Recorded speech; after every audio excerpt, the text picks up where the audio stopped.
First of all, I want to say, the reason why this song came about was kind of because of Twitter. I'm an absolute dickhead on Twitter. Um, and I was just like feeling some feels after a night out, felt a bit blue, and then I went on Twitter and I was like, oh, why can't I write a love song? I'm a rhythm artist or artist. I can't write love songs. It doesn't really work. And then that tweet kind of just blew up, and everyone was like, "Aha, you should be the first one to do it, Mr. Up." Okay, I will. And I did. And this is what I came up with, even though it's not technically written. Marco, how's it going? Michael, how's it going? Um, Technically, it's not written. I don't know what it is. It's whatever. But let's start off with the intro. So this version of the project doesn't actually have the vocal samples that I use or the thing at the start. I actually went in. I finished the song fully, and then I bounced out the wave, and I went into another FL Studio, and there I did all like the cutesy rootsy like um vocals and stuff. And I did that like call up this rhythm love song hotline or whatever and leave a voicemail. So I used some of those people's voicemails in the song, and that kind of just gave it the whole theme. I didn't really wanted it to be called Rhythm Love Song. I thought it was a bit tacky and cheesy, but as you know, Americans love a gimmick. So you absolutely ate that shit up, didn't you? All of you. Right, let's get on with the music. Um, so what basically the intro of this was actually a drum and bass song. Um, and it was made at 175 BPM. I made the chords, and I was just going to be like, "Oh, Justin Shoemaker, how's it going?" Basically, just uh, yeah, you definitely do, Alex. Basically, I just made some like nice chords, and this was, to be honest, it was inspired by a drum and bass artist like Wilkinson and Dimension and all that shit, where it's kind of like chord driven, very melodic, but also kind of euphoric. So I basically said, fuck it, I'm actually a dubstep artist. And that's what I usually do. I usually try and write some other stuff in different genres. And then when I'm fucking bored of it, I'm like, oh, fuck it, I'm gonna have to turn this into dubstep now, aren't I? So I basically just turned the 175 BPM sort of drum and bass track into a 150 tune. And it sounded a bit weird at first, but then I kind of got used to it. Um, Apparently, a guy called Shredder is he messaging me on Instagram being like, they're not letting me in. So maybe he hasn't paid, maybe he's lying. I don't know. So basically, I made these chords. They're pretty similar. I think I have a chord MIDI thing over here. But I just wrote some chords down. I'm gonna see if it's in a pattern somewhere. I don't organize anything. I like to be like organized chaos. Okay, so yeah, the organ right here is actually an omnisphere thing, which I'm not going to open because it will just blow up my CPU. But this is kind of what I was going for. I basically wrote down E minor chord to start, and then it goes C something, and then my music theory just kind of fucks up. But to write really nice, like almost what do you call it, like what's it called, realistic sort of chords on like a organ, you're gonna have to move some notes around a bit. You have to play around with the velocities and stuff. As like a normal human would be. If I just basically quantize this for whatever reason, I won't quantize what it. Yeah, if I don't know. If I quantize this for whatever reason, had all the things like straight flats like that, it's gonna sound like Wally's playing it, or fucking a robot, or I don't know, a Disney animatronic in Disneyland. And it's just gonna sound terrible. I usually tell most of the people in the fire people who are using pianos, like, please make your MIDI more realistic. And this is the best way to do it, is to have not random, strumming patterns. In FL Studio, there's this thing called strum. So if you make a nice chord, you can just strum it, and it will basically move notes the higher up they are. I'm gonna see if wait, yeah, you can move the notes and it will kind of just strum. I would show you it, but I think, well, that's basically what I'm doing here. You know how goes ba-ding ding. That's basically the strumming in effect. Play it out. So I didn't want too much here because this is where the voicemail is going to be. What is this doing?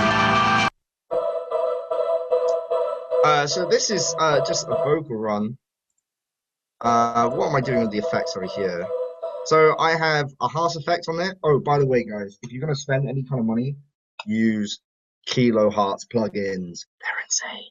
They're so good. Not endorsed. No sponsorship there. But they are really, really good. The harsh effect I've used so many times. The Transgate is basically acting like an LFO. If it will let me play it. Yeah, so this is like I put the release up a little bit so it acts like a LFO. It's really, really useful. If you're gonna get Phase Plan, you can buy it as a bundle.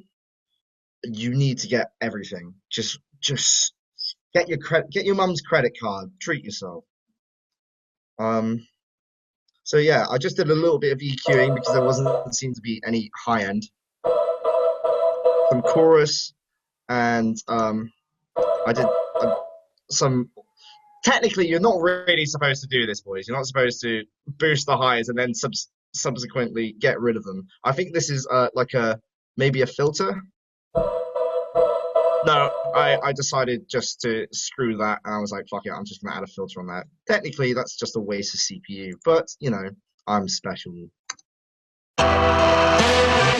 Here's a violin sample from, I believe, you guessed it, Omnisphere. I think this is why my CPU is absolutely up the walls. I think this is another CPU intensive thing. It is beautiful. So this is called a shepherd's horn in Omnisphere. If I load this now, it's gonna absolutely smash my CPU. Watch this, boys. Da, da, da. Look at that blue wheel of death already.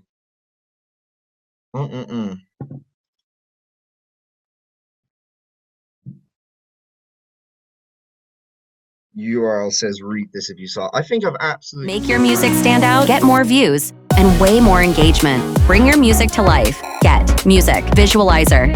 In every format, even for social media. Get started today. The link is in the description.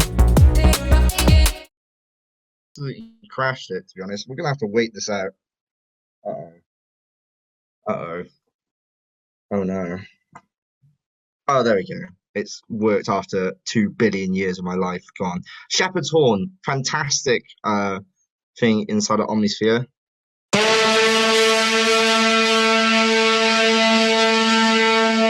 So cool. Add a little bit of distortion on that, OTT, just because you know it. We've got some EQing here as well, just to get rid of the muddy low end. And this is just a filter that I'm going to filter out later. Now, here we go. This is the part you've all been waiting for. So this is a sample from Splice.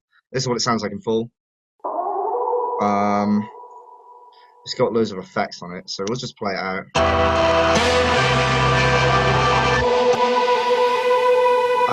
There's that violin that I bounced out.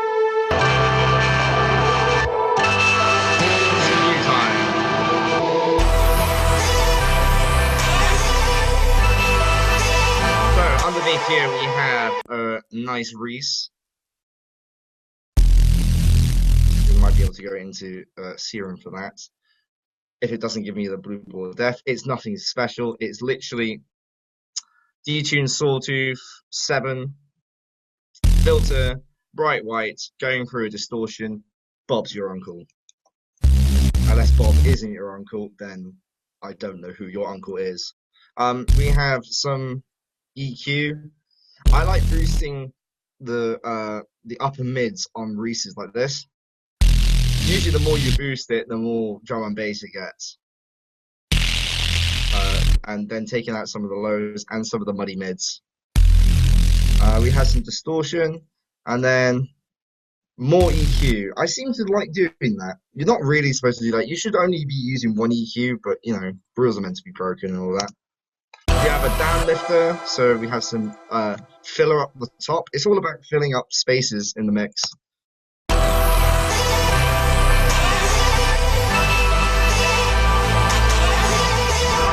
So without this you know, white noise, you don't actually have a lot happening up here in the treble area. So the reason why I added that was so that space can be filled. I'm gonna quickly have this detached so it doesn't move.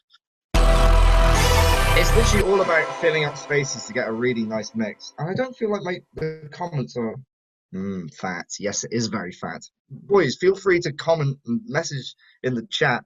It is a community thing. I love talking to you. And if you say something stupid, oh, if you say something stupid, I will publicly make fun of you. And that's all a part of the banter. So come and join the fun. Don't be shy. So yeah, it's all about everything having its own little space in the mix. We have the Reese down here in the low end, filling up this area. We have the high end, and then we have this, kind of filling up that. This is literally just an arpeggiated thing of the chords of the what you call it, the organ. Then we have a little bit of a nice faller. We have some wind chimes. You gotta have that twinkle.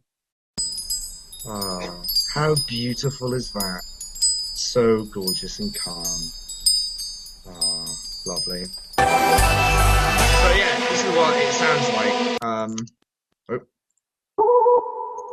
Why is it doing that? No.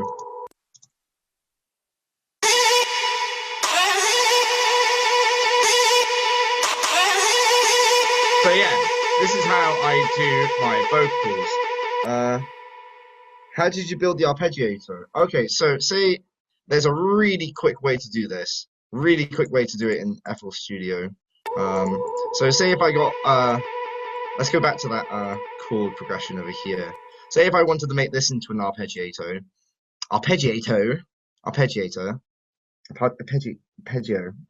can't speak. You'd never think I was signed to a label, wouldn't you? Just sound like a twat. There's a thing called arpeggiate.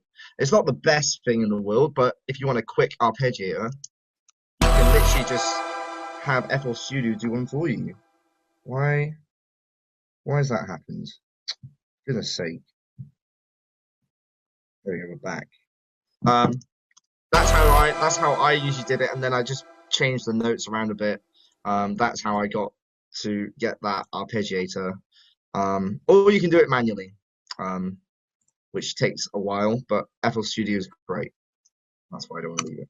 But yeah, for this, I think that's the sample I use, but on its own, it literally sounds like absolute trash. Well, it's all right. I think what I did was I also went and took a vocal sample, and then I went into a plugin called Melodyne, or a similar one would be Little Alter Boy, and I changed the format of it, so it kind of gives you that like poppy sort of Skrillex sort of effect. So kind of yeah. So that's basically what I did, and then with the effects, I'm going to turn all these off and add them one by one. So I have some delay, just on like a quick back and forth. Valhalla, Vintage Verb. This is a beast reverb plugin. I always use it, even if it eats up every single byte of CPU I have. And sometimes it's not even loading. It's not good, is it? There you go. So there's a little preset called Vox Plate, which is really, really good for vocals. Lovely. I've got a harsh effect on it to give it some stereo width. It probably sound much worse now. And then I have some reverb again, compressor, and then really bright EQ to bring up the highs. And bang, there you go.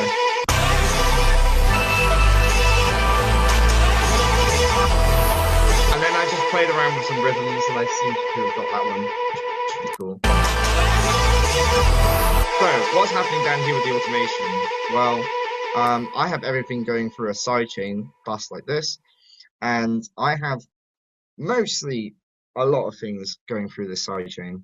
But what I have here is I have a really, really long um, reverb, and it's going to take a while for it to load up. And this is a really cool way to glue your tracks together. If it will load by today. Oh, boys, I don't feel like anyone's talking to me. Everyone's way too shy. Yeah, so I have a 70-second, I think that's a bit overkill, but I have a 70-second long reverb. And what this does is I basically got the mix down on 0, so you can't hear anything, but I've automated it to rise up. And then when it hits the kick again, or the next phrase of the song, what's up, Amelia? How's it going? Wasabi. It basically just rises it up and then cuts down. It kind of adds like a whoosh effect into the next phrase of the song. It's really cool.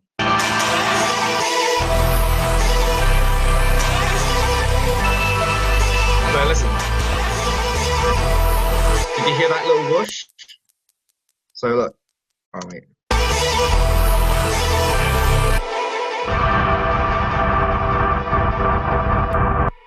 Well, I've got it so on what's it called? Smart Disable. So after 2 seconds, all the reverb cuts off. It just saves CPU, but it basically lasts forever. So yeah, that's basically what I'm doing here, and that really glues it up together. I'm late, but I made it, bro. Everything will be recorded, so you can rewatch it.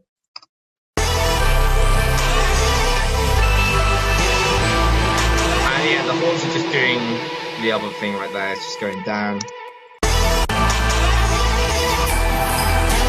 And then I found this really lovely synth on Splice. I think everyone's used this and their grandmother.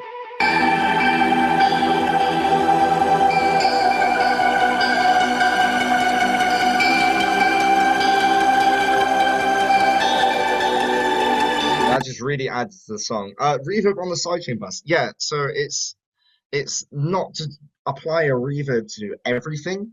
It's literally just to automate it in to like swoosh the effect up. It's not doing anything, but it slowly, gradually rises up to like introduce the next thing. I'll show you later in the project, where it's kind of more apparent. But yeah, that sample down here is really adds to that. I just oh, there we go. Easy.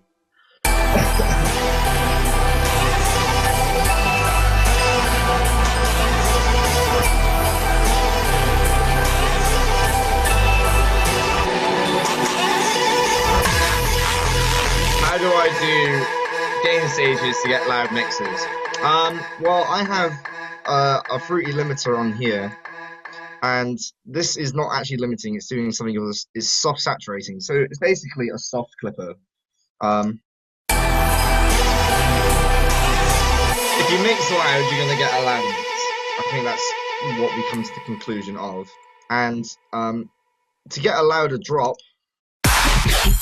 is an entirely different technique that I've started using, especially for this song. And this is why Rhythm Love Song is so loud, I guess. But I'll explain that later. You have to just gain stage correctly, and it's as much as I can simplify it into words, it's just about practice. I can tell you, it's not about numbers. I can't be like, your kick should be at 0, your snare should be at -1, your vocal should sit at -3. It's not about numbers. It's all about training your ears, using a reference track and being like, what the fuck is wrong with my song? Why can't I get it to sound like that? And then comparing the two, getting a mentor to be like, this is what's wrong, and then you'll learn faster that way. But gain staging, asking a question like, do you do much gain staging to get loud mixes, is like, well, yes, I try. I make the song loud in the soft clipper, but it's about practice how I've managed to make everything sit nicely. Um, and it's also about EQing. I use standard clip, highly recommend. It all does the same. How do you use how much do you use dynamic EQ? I don't use dynamic EQ at all. Um, Probably should because I'll probably get a better mix down, but I just can't be fucked. Plus, it uses CPU like a bitch. This is something worse then. Oh no, don't want that. So, you're probably wondering how I managed to get this Reese. I literally used phase plan. I wonder if I actually have it. I think I made this in another sound design session. Maybe at the end I can literally do some sound like phase plant sound design. I'll try and recreate this Reese in phase plant for you guys or something as cool. How does it make sound without effects? So on the mix, I have this, which is basically just a sweet frequencies out before build-ups. Um, then I boosted the highs a little bit, cheeky. But without the limiter, it's literally that quiet. Yeah, show it. The thing is, man, I don't actually have it because it's from another sound design session. But I'm gonna stop. I'm gonna spend most of my workshop on Rhythm Love Song because that was the main seller of the EP. And then we'll talk about more about Phantasm at the end. We'll do quickly over it, but I'm gonna feel like most people are gonna be more interested in Rhythm Love Song. So I feel like that would be preferable. We can talk about sound design and phase plan later. The last 15 minutes of the show. Because what I've been doing a lot recently, so I've been doing sound design sessions on their own or with students who want to learn how to do some of my sound design. And I've literally just been like, right, well, at the end of this sound design session or this mentoring thing, I'm literally just going to bounce it.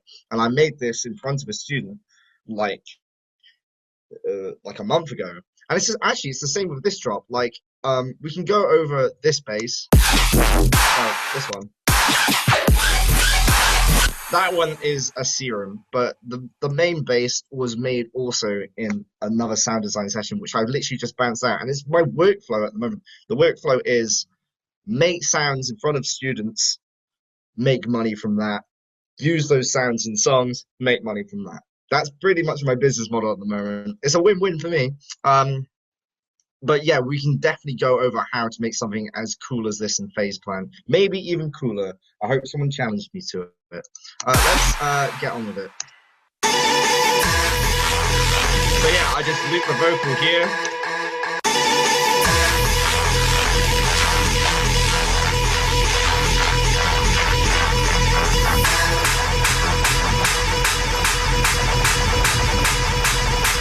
You got some claps. For some reason, this always really annoys me. I forgot to take this thing out. This after club sound. I forgot to take it out. And now it's in the song forever. And now everyone just thinks I did it on purpose. That's not supposed to be there. Oh well. And then I did some dun dun dun dun dun glass sounds. This is from Splice.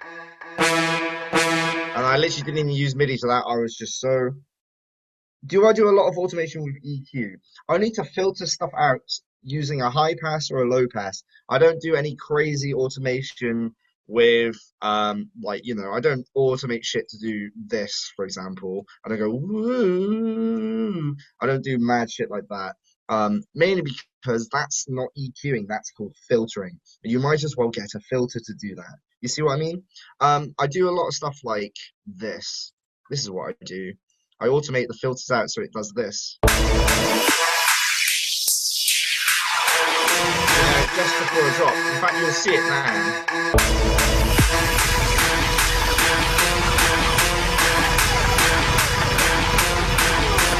There you go. There's the boy.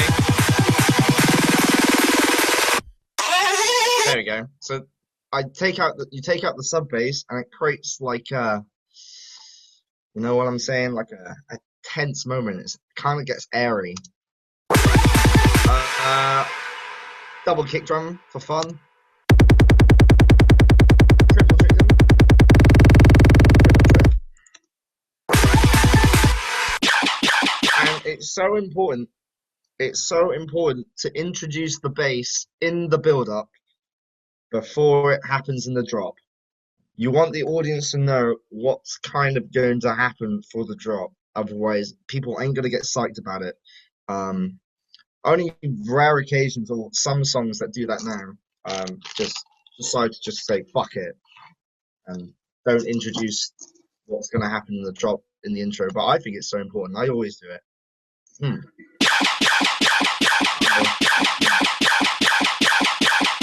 But I have the sound right there. I also have this hard trap sample. That was just made out of FM and detuning. I also have this sample from Splice. A lot of stuff is samples from Splice, to be honest. Why bother make it yourself when there's royalty-free samples out there? This is what I've been saying to a lot of my students. And be like, oh, I want to make my own risers, and I want to make my own shit. There's no point. Because someone out there has already done it. You paid £10 a month for fucking Splice. You might as well use it, you know what I'm saying? And yeah, of course you can make your own things and be really unique and all that. But for me, I like to make my drops unique, and that's what people are going to really be talking about. How many times have you ever been on SoundCloud and you've literally seen a song and be like, I want to listen to that, and you skip straight to the fucking drop? You don't even bother what the intro is like. You're just like, I want to know if this song's going to be worth my time. That's why you got to spend most of your time on the drop. I think Copandorum said something like, "Oh, yo, you got to intros are more important than the drop." I'm gonna have to thoroughly disagree. I was like, "Oh yeah, I'm only going to the dubstep shows for the fucking intros. My DJ set is just literally intros." What's he talking about, man? The drops are the number one. No disrespect to Copandorum, he's an absolute legend, but his is very different. His style is setting the scene. It's got loads of theming and all that stuff. Whereas I'm like, get that rail broken, la di da. God, did I just say that?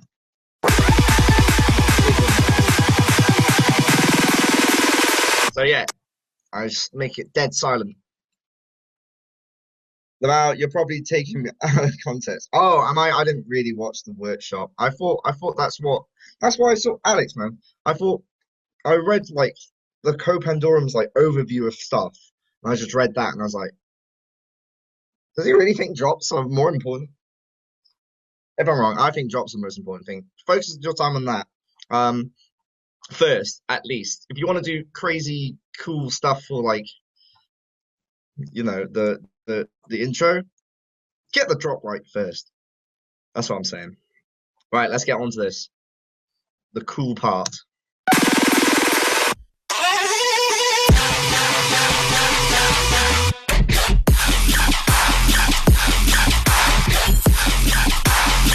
Ooh. So we have the sort of vocal sample. Continuing over, we have the brass samples that go.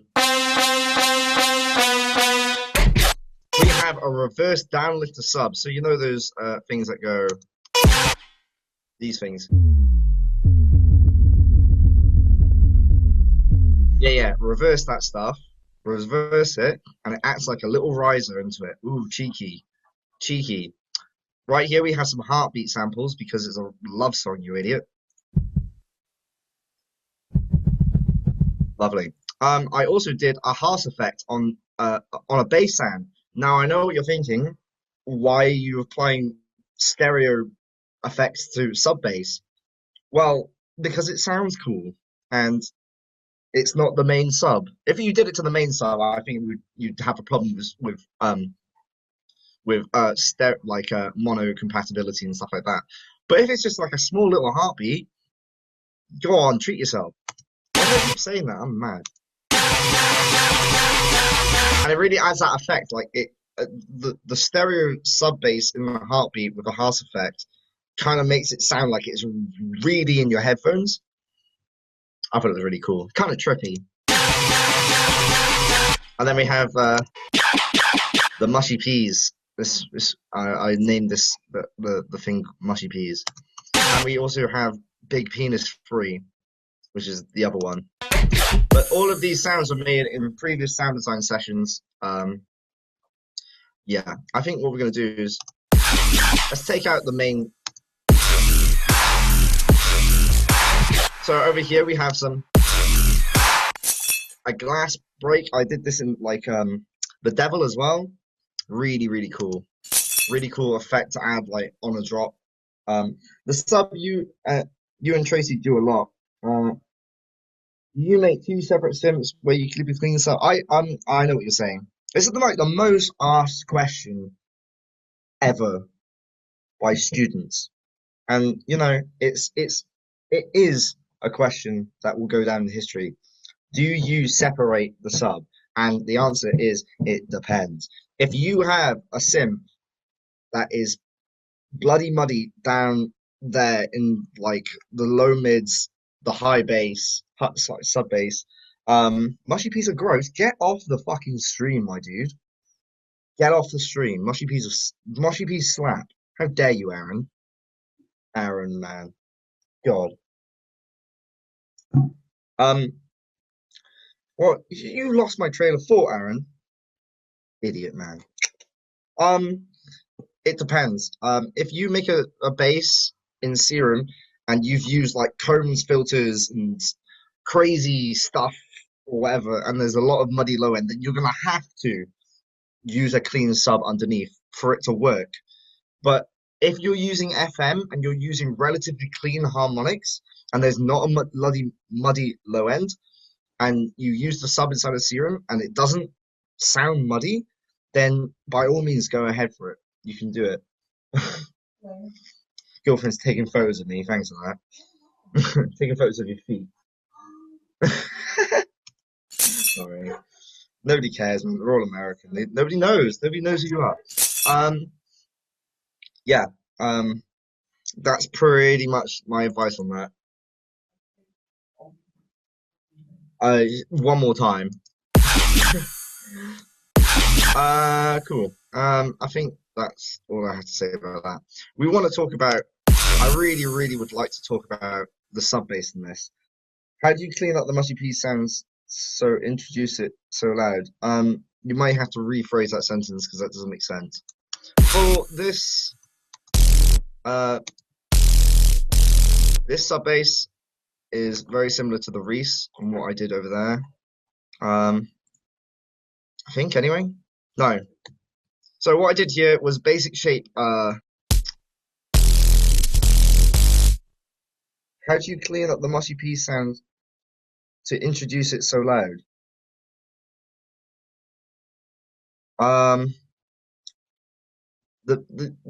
I guess this sample. Make your music stand out, get more views, and way more engagement. Bring your music to life. Get Music Visualizer in every format, even for social media. Get started today. The link is in the description. The reason why it's so loud in the mix is because, oh yeah, well, I'll get onto that. I want to talk about this sub bass thing first, if it'll let me. Why is it not? What? I'm confused. Why is that not making any noise?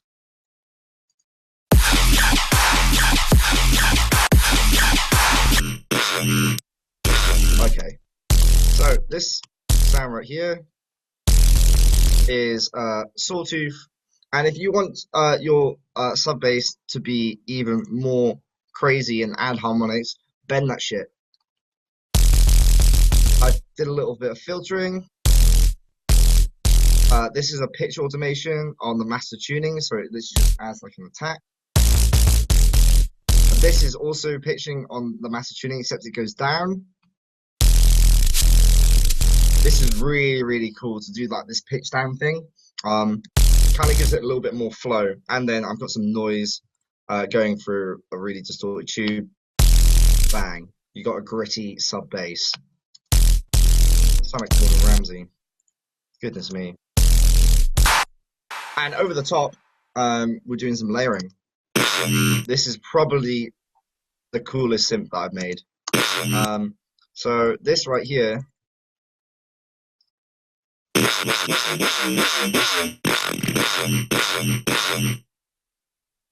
Where are we? I think it's this one. It's gotta be. This is a bit complex, actually. Big Fat Mum, it's called. This is called Big Fat Mum. Literally, believe me, I have named worse presets than this. I'd probably anger a lot of people by what I'd call some of my presets, but they're for me, man. Big Fat Mum it is. I don't think this is actually doing anything. Yeah, it's not doing anything. So actually, this is just a triangle wave. Like going through the effects. I've actually distorted it really, really loud with the DA. I've also used the compressor as another distortion tool, putting the gain all the way up, literally clips it, so you got some more clipping. This tones filter's doing bits. I thought so. Yeah, the compressor is literally, I'm literally just putting the threshold all the way down, ratio all the way up, gain all the way up, and makes it literally more distorted. That phaser is not, flanger is not doing anything, neither is the chorus. The higher dimension is just giving it some stereo, some 64/64 detuning, not detuning, delay feedback, and then I'm using, I don't think this is doing anything either. I can go. And then I'm using the EQ as another filter, another bandpass. All being automated by this bad boy. So yeah, that's pretty much that sound. I think this is post automation. Yep. Taking out the low end over there, I've got an effector. And this is literally just a Foreman filter to give it that more vowely sound. So are you like soft clipping it in the mixer insert? Soft clipping what? It's a bit late, isn't it?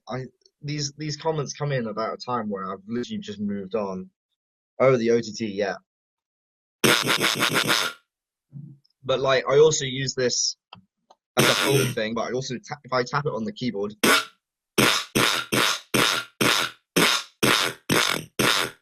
use it as like another thing. I also bit crushed it to add some more high end. Otherwise, it sounded like that. There's a big difference. The bit crush adds that harmonics back in.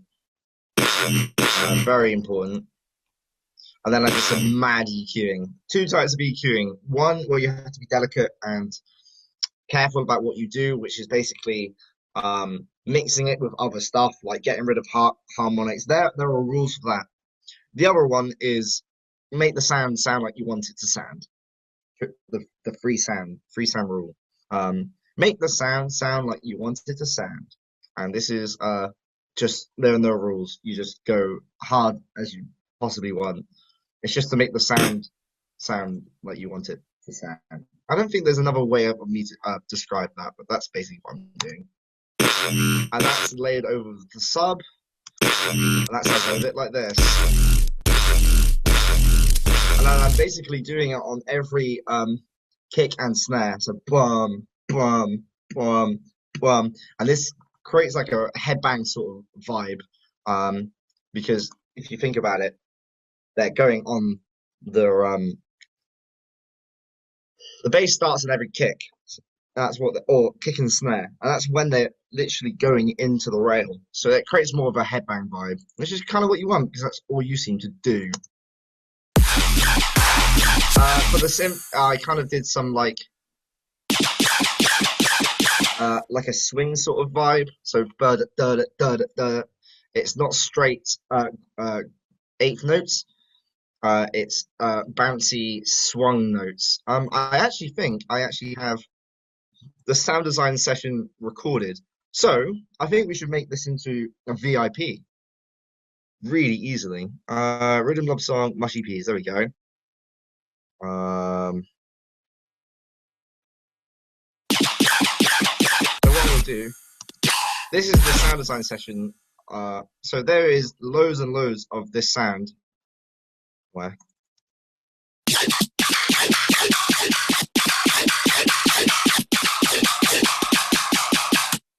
Whoa.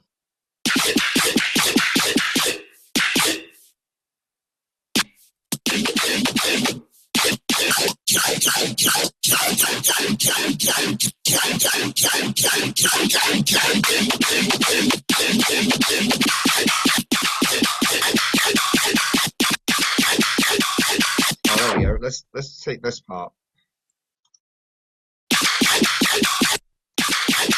So we just want this. Wait. So we just drag and drop that shit in there. Fuck it. YOLO.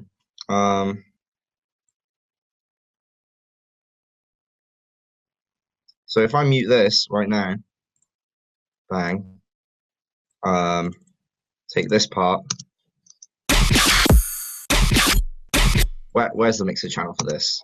There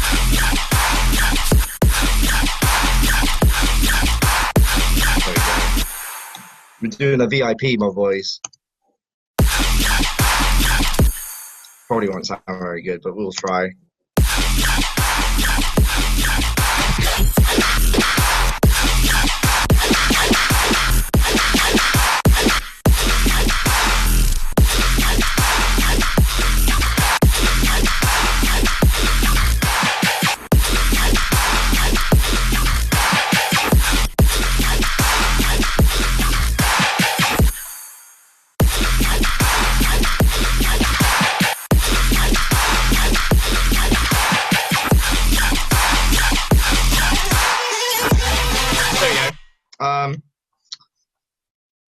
My boy did it. I also have this high trap thing on every quarter note as well. This Mushy Peas thing is literally the same sound, except I resampled it down a seventh. So this is what it originally sounded like. Sound like this. And then I pitched it down to it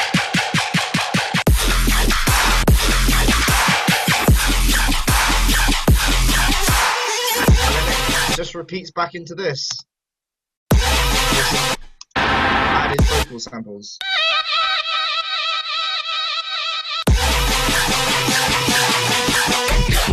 And then I bring it back. I do a reverse kick like that. And then you know that sound that we made earlier, that layered the bass. Yeah, that's the same one for this one as well. And then I just played around with the rhythms of the Mushy Peas sample and added some triplet hi-hats over the top as well. Yeah, like that. Beautiful.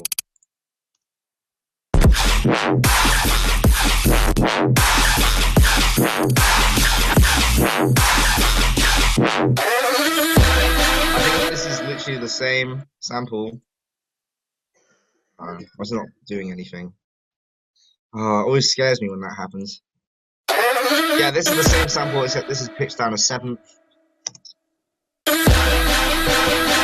changed the timbre of the pitch of the horns to go up instead of down this time. Heartbeat sound, heartbeat monitor, because obviously this is the part where your heart stops. Let's get onto a juicy bit. Where are we? So I'm literally going to go into some Oddprophet sound design right now.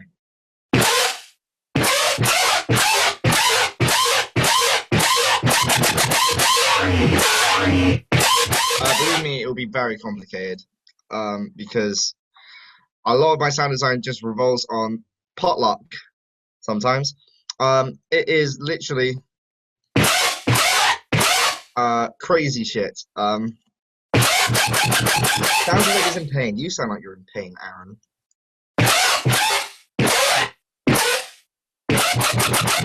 A lot of stuff is happening with one LFO, but what's really doing it is the Combs filter.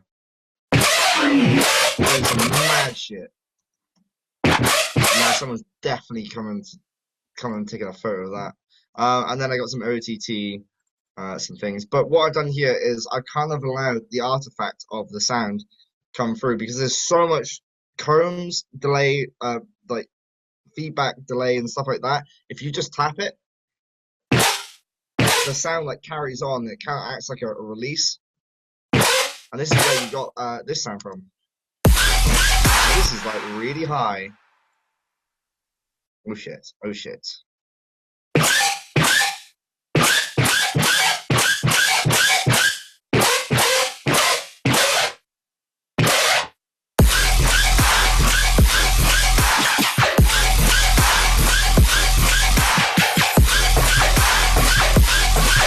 Some like syncopated rhythms, like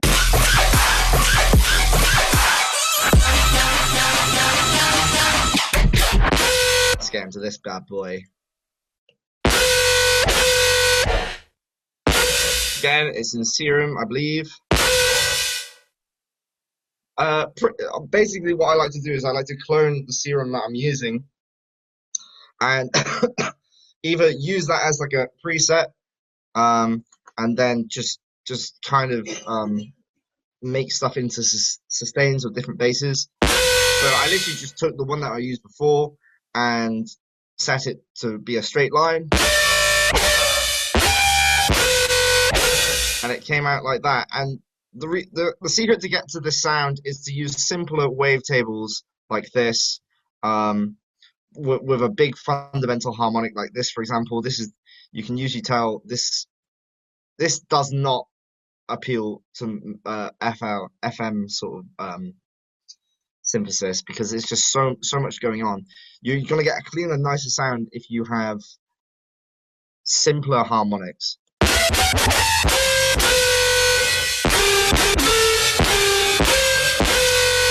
Wash your hands, boys and girls. I put this upper seventh as well. That really helped, otherwise it would have sounded like this. It would have sounded like the root note. If you put it up a seventh, you're crazy. Some more reverb filler, distortion, all that juiciness. It is about sweet spots in the FM, definitely. This is basically the same thing, just at a different note.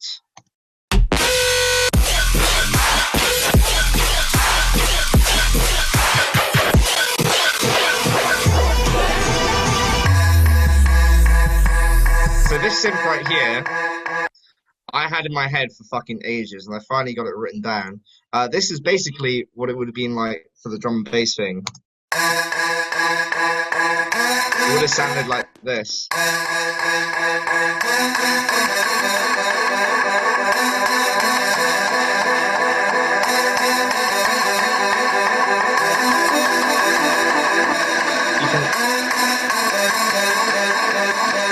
can kind of see that being the drum and bass thing, but that was the main riff I had for the drum and bass tune, and then I slowed it down.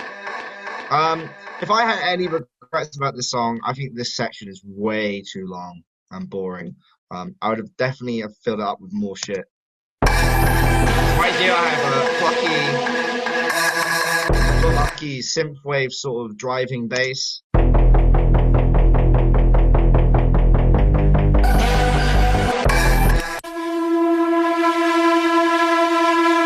I like using synthwave presets from Splice. This is a pad from one of them, a downlifter, a violin back, and the horns back as well. And then I also have that stay here synth as well.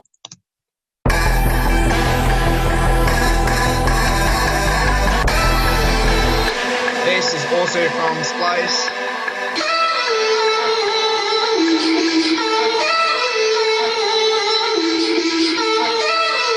Not much doing from that, but I literally just looped it, so it made it a little bit more of my own.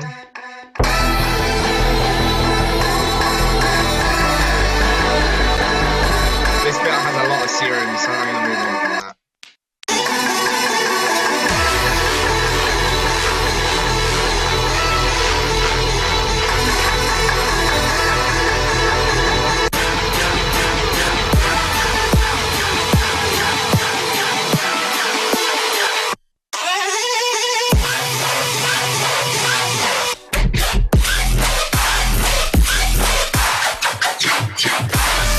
These are all from sound design sessions as well.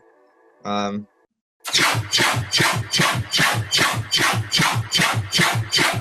from Serum. This is some more shit, and then this was the sound I was going to use in the Rotten Roll remix I did for Zomboy. That's from a really old project. And yeah, it just seemed like I didn't use that in the project there, so I just brought it back into here. It's kind of sad because a lot of the Serum, a lot of the stuff that I do right now is actually very audio based. Not that I don't want to show you guys my sound design, but it's mainly because my computer can't really handle it, even though I spent nearly £1,100 on it.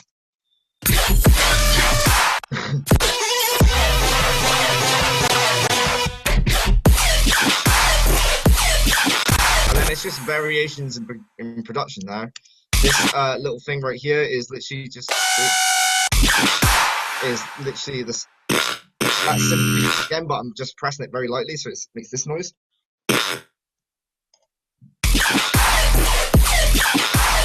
love the tone that filter adds. Damn, yeah, it's pretty much the secret. Starting to lag a bit now.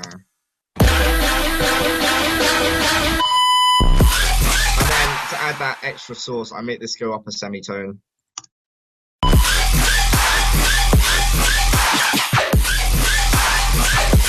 literally just up a note, just as it's still in key, it just adds that extra bit of sauce. And then it's just a repeat. So yeah, if anyone has any questions, now's your time before I go into sound phase plant. I'm gonna open up like 5 minutes for questions very quickly, and then we're gonna move on to Phantasm, and then I'm gonna move on to the Eternal Coma where I don't wake up. I might have to have more Coca-Cola, boys and girls. Carrying on with your questions. Alex, I definitely think I should do some more phase plant tutorials, because people seem to love that shit. And I honestly am making a song right now with Volgatron called Flex, and my girlfriend really, really likes it. So you know it's good. There we are, see. And it's all phase plant, man. We need to do more videos on phase plant, because that shit is ridiculous. In your sound design sessions, how do you get the synth to get that screech at the end? At the end of what?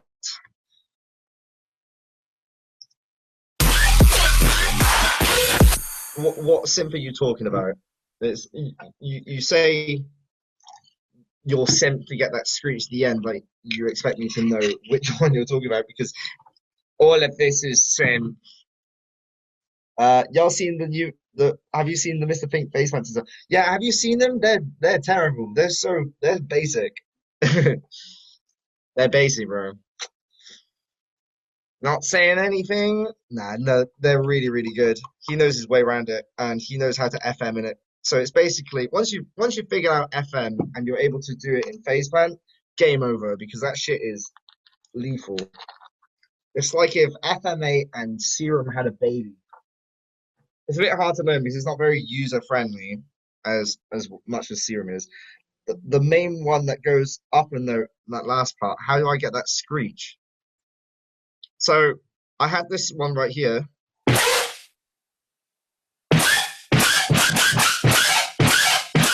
Um, Oh yeah, we didn't talk about saturation. So there's a little tip that I picked up by analyzing sudden death stuff, and instead of distorting his synths inside of the mixer, or saturate it inside the mixer before it hits the mastering chain, he actually uses the soft clipper on the master to distort his basses, and then in turn makes it fucking shit ass loud. Um, for a lack of a better term. So for example here. I don't think I am using a wave shaper here. Kind of contradicting myself, but that's just to make it a little bit louder. But look how much it's pressing. Look how much it's pressing against this limiter. All that purple stuff is being cut off and saturated, but it doesn't sound terrible. It literally sounds like I'm just adding distortion. But using that is a way to kind of make your song sound loud, is to push your synths against the saturation master thing, the soft clipper on the master, in a way to make your synths louder.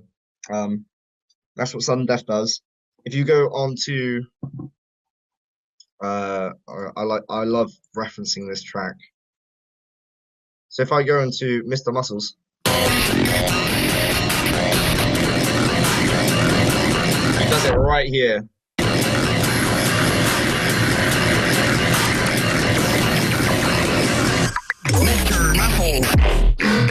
So these synths right here are literally being pushed against the saturator on the master to the point where you can actually hear the clipping. But that clipping is actually being added to the sound. People don't notice it because it sounds good. I was just asking about what your learning curve and phase plant was. It seems pretty daunting. I actually have a phase plant tutorial on Fire, so please go and have a look at it. If not, we can set up some more. Everyone seems to be wanting to go about it. We can have a crash course, I believe. The last one that goes up a note.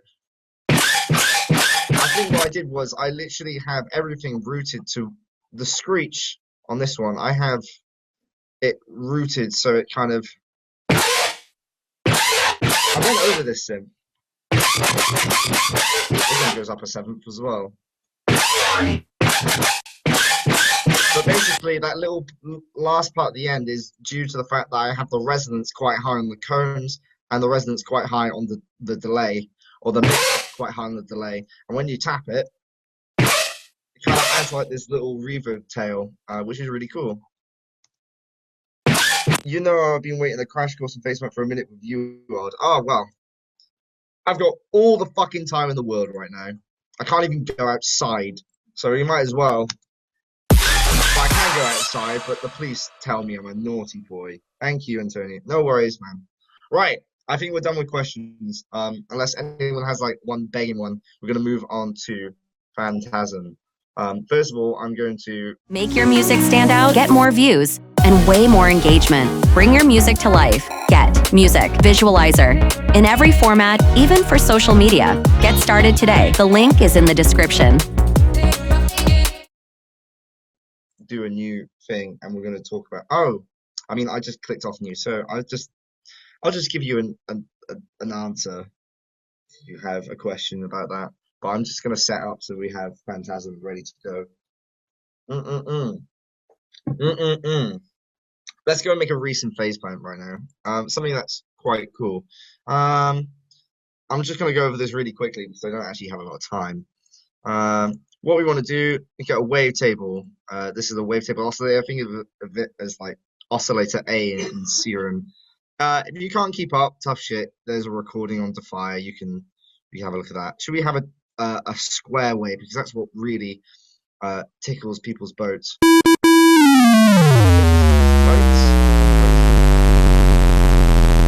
Cool. We have a really nice fat square. Let's go and unison this. We need it to be phasey. I'm also going to have this play.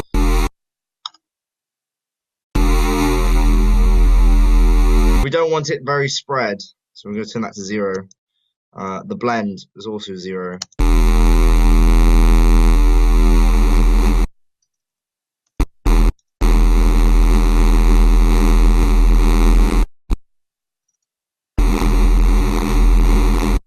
let's go and add some distortion because that's pretty much what all of it is. Distortion. We need distortion like this. Bang. Saturate it. You need to OTT it because they don't have OTT inside of FacePan, so you have to add it yourself. We need a filter. We need an LFO that's synced.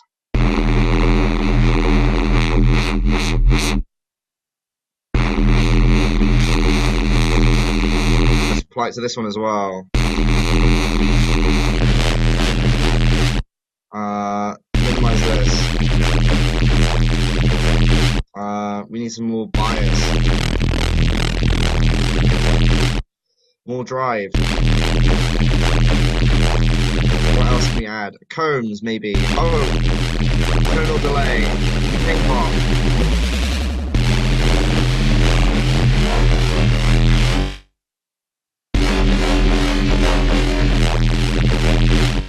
Bang. Add a comb. Fuck.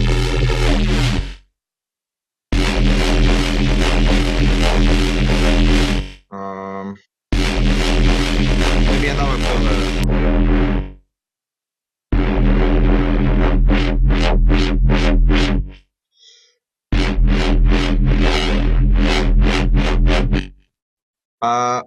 Some multi-bank compression to bring up the highs.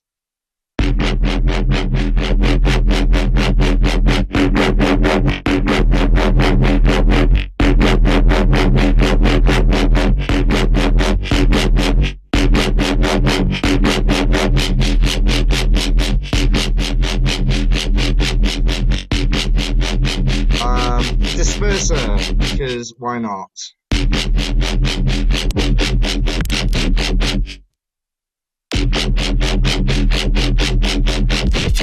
Whoa. That's too crazy. That sound cool. It's not very wide though.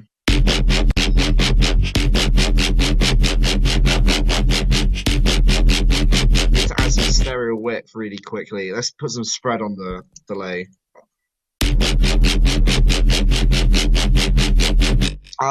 Envelope. We'll do some pitch on the master tuning.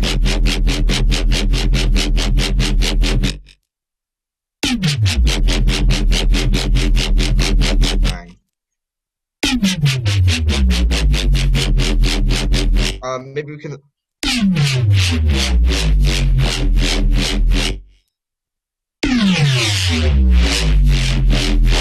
There you go.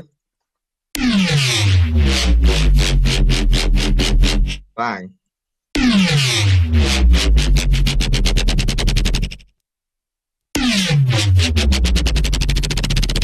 There we go.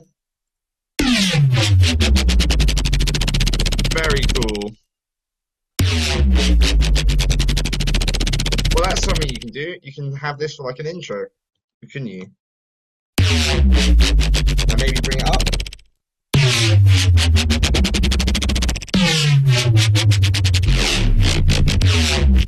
BBM with your friends, get it, is amazing. Right, let's go on to Phantasm. Where is it though? Phantasm.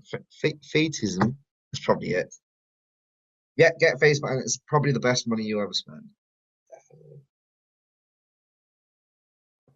I only got 20 minutes to really go over Phantasm because I feel like it's basically pretty much all the same techniques, but yeah, it's more sound design and stuff like that. But what I did there with FaceMan is pretty much the same thing as what I did for that Reese bass that you heard in Rhythm Love Song. It's kind of just like something similar to that. But the one I made right in front of you was made in 2 minutes, whereas the other one was probably made in like 15, 20. I put more thought and care into it, and I didn't just give up because I had to move on. Let's move on to Phantasm. Ooh, voice crack. Wait, where is it? Oh yeah, it is here. This is very sample heavy. This is why I chose it, because it can run on my computer. So we have some horns. We also have this drone flute that I found on Spice, which is really cool. I also have this extract from an orchestra drum. I have a Reese low end. This sample from Hackney Parrot, which is from a drum and bass song, which is actually from a song called Hackney Parrot by someone else. Sounds like this. I'm definitely gonna get sued, I don't care.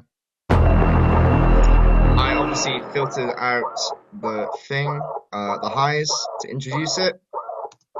I found this synth loop suspense thing on Splice and pitched it up by an octave.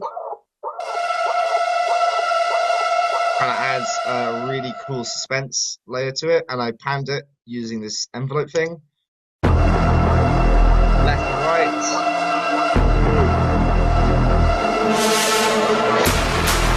This, I believe, is it's this horn swell that I put into a granulizer. Granulizers are really cool. They are basically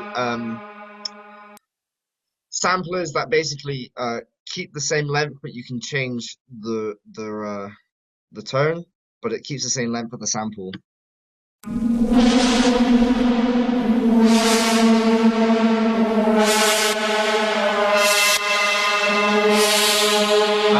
Yeah, so if you're in a sampler and you want to do different notes with a sampler, but you hate the sample changing in length because you're pitching it up, Fruity Granulizer is the one for you. It may ruin the sound a little bit, but you know, if it's going to be horns and distorted anyway, then who gives a fuck? It sounds great.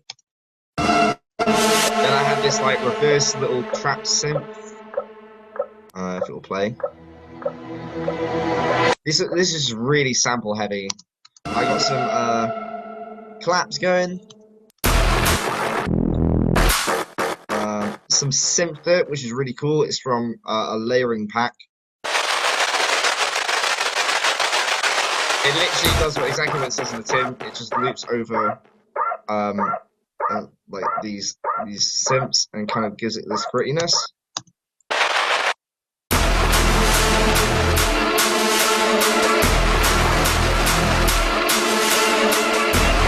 Riser here.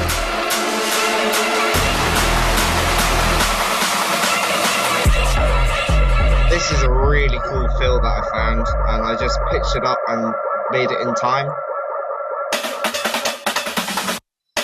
As you can tell, I absolutely abuse it in this song, if you've listened to it. This sound I made using guns. This is from another sample pack.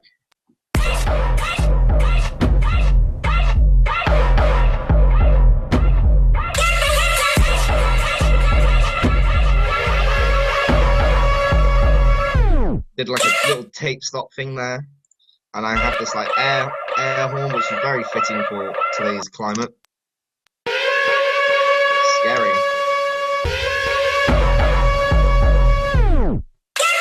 And then this build-up is literally just a combination of everything that I had in the intro, plus some violin risers and all that shit.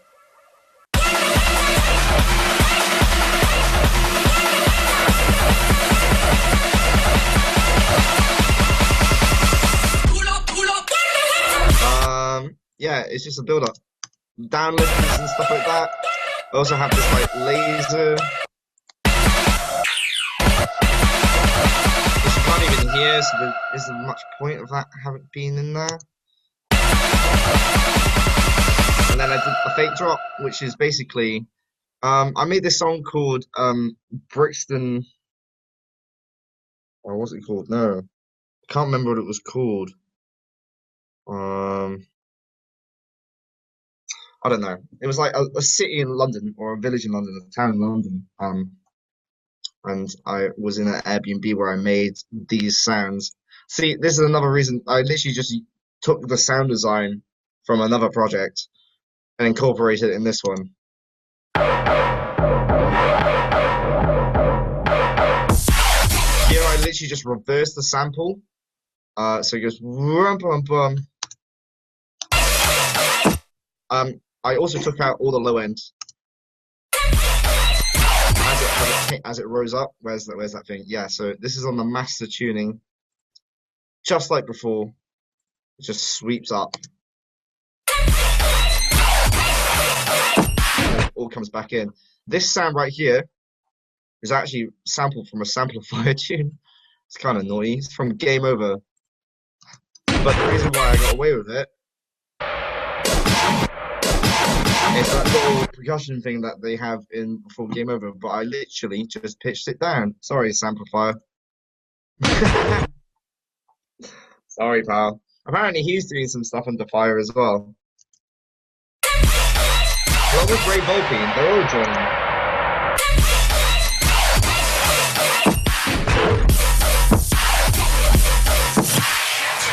This shut up sample I used in The Devil, that is actually from the Spaghetti tune. See, I just steal shit, man. Just steal. No, all take, no give. What's this one? That's from another sample pack that I made. Yes, I'll be quiet. It is only illegal if you get caught. It's true though, copyright. Someone's going to take that out of context, I swear.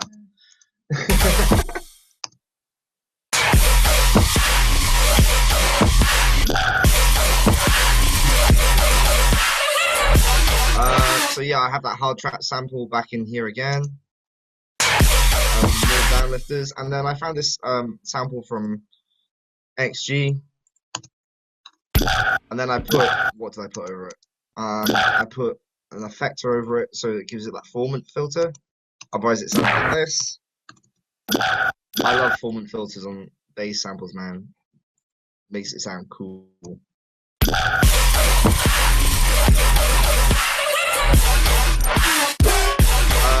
More samples from other things I've done. Literally, this is like the song of leftovers that I've done, and I've literally just chucked in loads and loads of bass sounds from past projects, and I just Frankensteined everything together.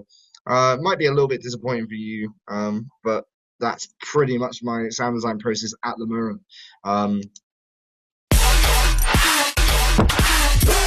But we should definitely go over some sound design stuff if you stick with the fire. Sign up, because there's going to be some videos on Serum, Phase Plan. I'm well and truly down to do as many as Alex allows me to. Phase Plan, I think we should definitely go into. I would definitely have like a series of that. If Jared Things wants to join me on it too, Mr. Think. This one is Natural Synth. I don't really mind going over that one for you. Let's see what this one does. So this is a complex thing, and I've done some FM. The filter's doing a lot of the work.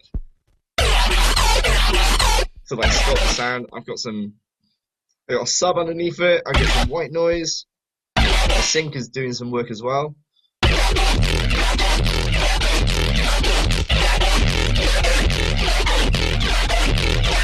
Doing some work. Detuning, hyperdimension, quite low, like high on that. I've got some flanger. This should be afterwards. The flanger is pretty much doing the work here. So that's really cool as well. Well, flanger did something, and then I got some OTT and some tonal delay. I think the tonal delay is pretty much the standard in every single synth I make. You should be doing it too. And then I went absolutely crazy, balls to the wall thing on the fills. And the reason why I did that, you can get creative by doing the slip feature on FL Studio, which basically means you're able to move the file around without actually moving the placement in the thing. So you can actually just change it up really quickly if you have a long ass thing. So like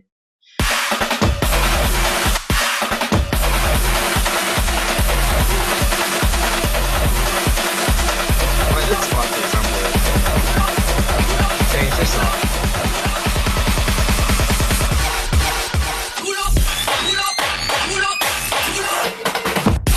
There you go, VIP.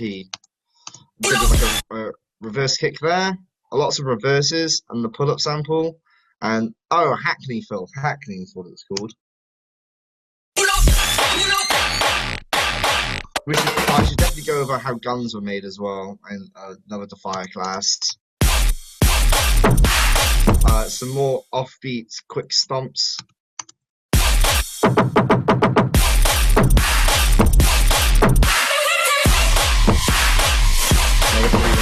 Isn't there a bit missing? And the answer is yes.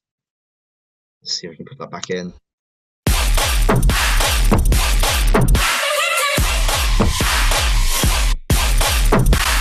The reason why I muted those is because it spikes my CPU. This is what it sounds like.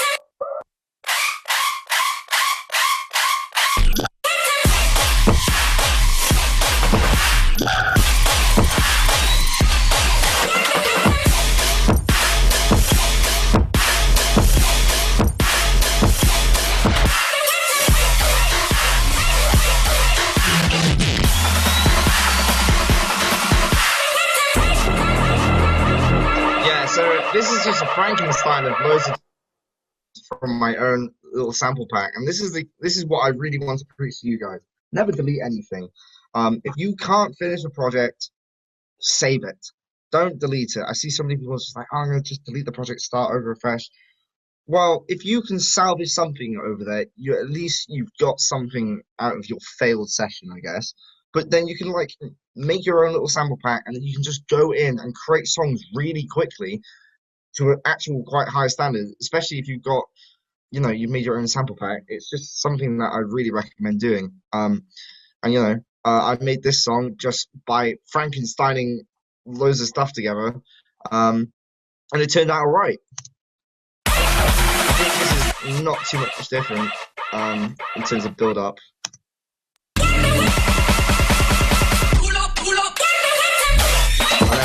Change different rhythms. I actually got up and fucking danced to it. The reason that you have to get up and like kind of feel the vibe of the song that you're doing. Otherwise, if you can't dance to your own song, then it doesn't have any flow. You need flow in dance music because that's pretty much what it's based upon.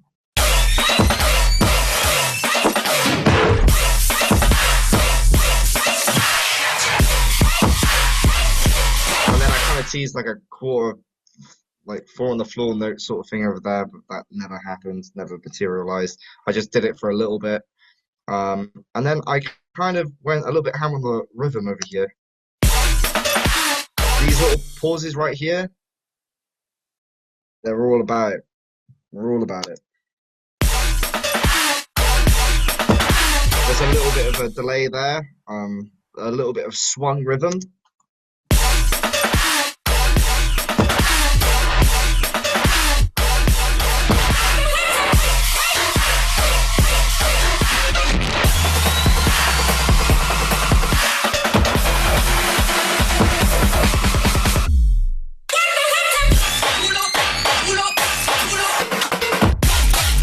Then this is literally just the same drop as before, but I literally put the chugs up by 3 semitones.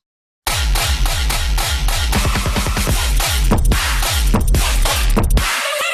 then it goes back to normal, and then it just fades out. That's pretty much it, guys. I think what we're gonna have to do. Oh yeah, I need to go over my mastering chain as well. The mastering. I've said this before, you can make your song sound good in the mix. All you need is a soft clipper. You don't need to do any of this fancy, prancy ozone shit if you don't want to. You can do it, and you can probably make your song sound a little bit better, but you're probably just wasting CPU and you're wasting time. I think everyone here is capable of making your song sound good in the mix without mastering. Well, the mastering is making it loud, and you've done it right here. If you can make the song sound good straight out of the box, you're winning because you're not wasting your own time sending it off to some mastering geek or doing it yourself. Um, just make the song sound good in the box, and all you have to have is like a fruity limiter, fruity saturator. Do not limit your stuff. No point. Unless you're doing like tech house or something like that, there's no point in having limiters. Especially for dubstep where it's just so abrasive and distorted anyway. Right, guys. Kopi only uses Maximus on his master chain. Maximus is great as well. I was thinking about switching over to that because literally it does exactly the same as what Fruity Limited does, and just has the saturator. Because on Fruity Maximus right here, load, it literally has the same thing. Look, you can apply a threshold and the ceiling over there. So it literally is doing the same thing, except you've got low, mids, and highs. So if I wanted to do some multi-band thing, which I definitely should do on some of my songs, Jesus Christ, yeah, I think I'm gonna switch over to Maximus. But right now, I'm able to do everything I ever wanted to do with the Fruity Limiter and just have a saturator. But I'm definitely gonna switch over to Maximus at one point. In fact, the next song I make, fuck it, I'm gonna use Maximus. But P is doing the same thing as me. In regards of that. It is 1:30 in the morning. I'm going to accept a few questions. If you've just joined me for the fire and you literally just did a free trial just to come and say hi for this workshop, please consider supporting the fire. It's a great platform. I'm on it Monday, Tuesday, Wednesday, Thursday at 6 p.m. GMT. I think that's 11 p.m. PST time to feedback. It's basically my job. I owe Alex a lot, and I'm sure that many other producers will follow suit now. Coronavirus is eating our fucking kneecaps away. So please feel free to join. It's a really good community. PST, 11 a.m. PST. Yeah. I give brutally honest feedback on songs, and it would be really good to see you there. Don't be scared. But it's you do get to see a significant improvement in some of the people who keep on sending songs to me in these feedback sessions. They get better every time. So it's nice to see people grow like that. I hope you learned a few things from the workshop today. It's been wonderful. I'm going to bed now, though. But I will be accepting questions if anyone cares. It only seems to be Alex who's talking, unless my Facebook's just not working. Jared Fink is the one. Jared Fink is the one who's always constantly getting feedback sessions, and he's pretty much your poster boy for the fire because that shit he is tenfold improved. Oh, thank you so much for showing us, man. See, the people just want me to go. No worries, Dixon. I hope you learned something. Especially Written Love Song. I think that was the most valuable one here. Joined a tad bit late, but was nice watching the way you arrange samples and sounds. Yeah, I think that's the biggest takeaway here. Can we see the project for Cleaned Up? The project for Clean Up was done on Tracy's side mostly. So social distancing. Oh, now everyone's messaging me. Oh, brilliant. The project for Cleaned Up was it's basically Tracy's song, and I did the sound design over the top. So he kind of sent me an MP3 of the thing, and I literally just bootlegged his song and then sent him loads and loads of sound design, which he just constructed all together. That's why I guess loads of people think it's his song, which is kind of true. But I did all the vocal samples and some of the screechy high end and stuff like that. But yeah, I think I'm gonna call it a day, my boys. So thank you so much for doing this. It's been a pleasure. I hope to do another one of these soon as the next EP rolls around. Maybe not so late. Thanks, man. Saw you in the first ever show at Menacee London. It was insane, bro. It was insane for me too. I loved that show. And I was able to bring all my friends with me. We had so much fun backstage. It was just a dream come true. So thank you for making my dreams come true as well. Stay tuned with the fire. If you got a free trial, you might as well use it. So yeah, for anyone, the new recording will be uh on your platform. Yeah, exactly. The recording will all be there. So I shall see you guys later. Bye bye bye bye bye bye bye bye bye, boys and girls. I shall see you.